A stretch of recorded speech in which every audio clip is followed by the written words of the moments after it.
નમસ્કાર મિત્રો આજની વિડીયોમાં વાત થશે આજે તારીખ 6 એપ્રિલથી લઈને 20 એપ્રિલ સુધી ગુજરાતમાં કેવું રહેશે હવામાન। શું હવે ગરમી જોરદાર પડશે? શું આવનારા દિવસોમાં વરસાદની શક્યતા છે? શું આવનારા દિવસોમાં વાવાઝોડું સક્રિય થશે?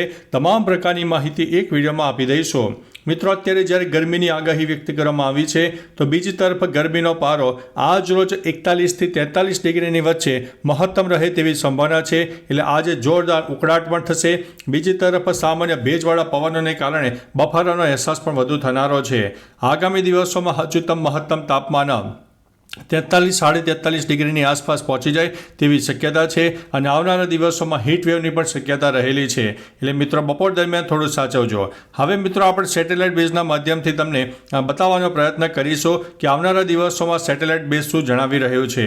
તો બંગાળની ખાડી અને અરબી સમુદ્ર આવનારા દિવસોમાં વધુ સક્રિય થાય, જેમાં વરસાદની એક સિસ્ટમ સક્રિય થાય, જેમાં સાયક્લોનિક સિસ્ટમ સક્રિય થવાની શક્યતા છે।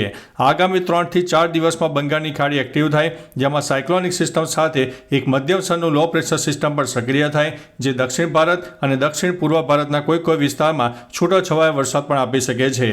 બીજી તરફ મિત્રો હવે જ્યારે ગરમીની સિઝન છે, ઉનાળાની સિઝન છે, ત્યારે દરિયાની જે સપાટી છે તેમાં મહત્તમ તાપમાનમાં વધારો થશે અને ગરમી વધવાને કારણે હવે ધીમે ધીમે વાવાઝોડા બનવાની પણ સિઝન શરૂ થશે અને આગામી એકાદ મહિનામાં બંગાળની ખાડીમાં એક મજબૂત વાવાઝોડું સક્રિય થાય તેવી સંભાવના હાલ દેખાઈ રહી છે। તારીખ 9 તારીખ બાદ બંગાળની ખાડી વધુ એક્ટિવ થાય, જેના ભાગરૂપે થઈને દક્ષિણ ભારત ઉપરાંત પૂર્વ ભારતના અનેક વિસ્તારમાં છૂટોછવાયો વરસાદ થઈ શકે છે, વાદળછાયું વાતાવરણ પણ સર્જાઈ શકે છે।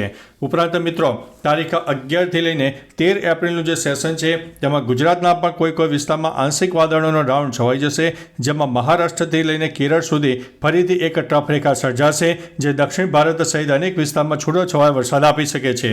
જેના ભાગરૂપે થઈને ગુજરાતનો જે દક્ષિણ ગુજરાતનો જે ભાગ છે તેમાં વાદળછાયું વાતાવરણ તો કોઈ વિસ્તારમાં છાંટાછૂટી પણ થાય તેવી સંભાવના છે। જો લો ક્લાઉડ ફોર્મેશન સર્જાય ઉપરાંત ભેજનું પ્રમાણ વધારે સર્જાય તો જે તે વિસ્તારમાં છૂટોછવાયો વરસાદ પણ થઈ શકે છે। એટલે મિત્રો 12 તારીખ બાદ ફરીથી એક વરસાદની સિસ્ટમ સક્રિય થાય, જેના ભાગરૂપે થઈને ગુજરાતમાં પણ એક વાદળછાયું વાતાવરણ 12, 13 અથવા તો 14 એપ્રિલની આસપાસ જોવા મળે તેવી સંભાવના છે। બીજી તરફ મિત્રો ધીમે ધીમે back to back western disturbance પણ સક્રિય થઈ રહ્યા છે, જેના ભાગરૂપે થઈને ઉત્તર ભારતમાં હજુ આપણને કહી શકાય કે જે ગરમી એકદમ વધારે હોવી જોઈએ તેમાં થોડીક આંશિક રાહત મળશે। દિલ્હીમાં પણ ગરમીમાં આંશિક રાહત મળશે। એટલે બેક ટુ બેક મજબૂત નહીં પરંતુ મધ્યમ સ્તરના વેસ્ટર્ન ડિસ્ટર્બન્સને કારણે હજુ પણ એક ગરમીમાં સામાન્ય રાહત મળી શકે છે। મોડી રાત્રે અને વહેલી સવારે હજુ પણ સામાન્ય ઠંડકનો અહેસાસ થશે, પરંતુ બપોરનો જે સમયગાળો છે જે 12 થી 4નો સમયગાળો છે તે કાઢવો આપણને અત્યારે ભારે પણ પડી શકે છે, કારણ કે મહત્તમ તાપમાન 43-44 ડિગ્રીની આસપાસ પણ પહોંચી જાય તેવી સંભાવના હાલ દેખાઈ રહી છે। ઉપરાંત મિત્રો તારીખ 16 તારીખથી ફરીથી મહારાષ્ટ્ર અને થી લઈને કેરળ સુધી ફરીથી વરસાદની ટ્રફ રેખા સર્જાય, જેના ભાગરૂપે થઈને ગુજરાતના પણ કોઈ વિસ્તારમાં આંશિક વાદળોનો રાઉન્ડ છવાઈ જશે અને એના લીધે થઈને જો લો ક્લાઉડ ફોર્મેશન અને કંઈક વરસાદની સિસ્ટમ એને અસર કરશે તો દક્ષિણ ગુજરાત અને સૌરાષ્ટ્રમાં પણ વાદળછાયું વાતાવરણ તો કોઈ વિસ્તારમાં છાંટાછૂટી થાય તેવી સંભાવના છે। એટલે મિત્રો ટૂંકુને ટચ જણાવીએ તો હજુ પણ એક વાદળછાયા વાતાવરણની અસર આપણને ગુજરાત સુધી જોવા મળનારી છે, જે તારીખ 20 એપ્રિલ સુધીમાં આપણને જોવા મળનારી છે।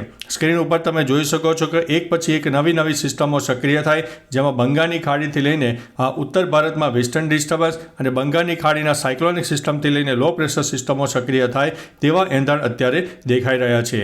તેમ છતાં મિત્રો કોઈ નવી સિસ્ટમ સક્રિય થશે અને ગુજરાતને અસર કરવાની હશે તો તમામ પ્રકારની માહિતી અમારા વિડીયોના માધ્યમથી તમને આપી દઈશું। બાકી મિત્રો તમારા વિસ્તારમાં ગરમીનું પ્રમાણ કેવું છે, સામાન્ય ઠંડક છે કે નહીં, ઉપરાંત કોઈ વિસ્તારમાં ધુમ્મસ પણ વહેલી સવારે જોવા મળે છે તો તે વિસ્તારો પણ કમેન્ટમાં જણાવજો, જેથી અન્ય મિત્રો પણ જાણી શકે। તો ચાલો મિત્રો ફરીથી હવામાનની લેટેસ્ટ માહિતી લઈને મળતા રહીશો, ત્યાં સુધી અમને રજા આપશો। નમસ્તે।